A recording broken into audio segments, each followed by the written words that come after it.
In this section we're going to look at sorting cells within a table. Now here we've just got a simple table, and if I click within the table here, and then you've got your table tools, if you go to where it says layout here, you've got this sort icon. If you click on that, you can see it's going to sort by values of sales in ascending order. If I click on OK, it now sorts them 2, 3, 7, 8.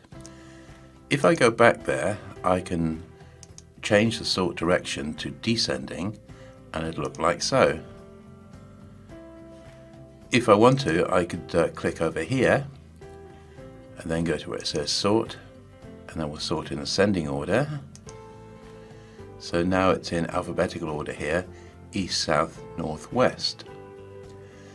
Now in this table I've got part code, country and number of sales.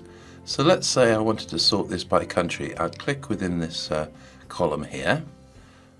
Under table tools I go and click on layout, and I can click on sort. So what I can do is I can sort by country, and as you can see I've now sorted by country. What I can do is I can do a secondary sort, so I can sort by country and also by value or number of sales.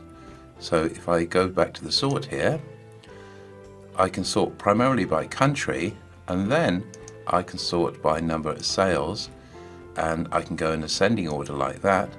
So for instance with Egypt you see 6 and 2, with Ireland you've got 7, 7, 2. If I want to, I can reverse the sort for the secondary sort.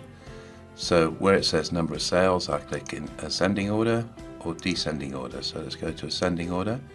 It'll look like this. So in this case it's a sort of a two-level or multi-level sort, and this can be very useful for sorting things out, no pun intended. So as you can see, UK it's 2, 4, 4, 5, and if I want, of course, I can sort the secondary sort in descending order, which will have the highest number of sales first. So I've got UK 5, UK 4, 4 and 2.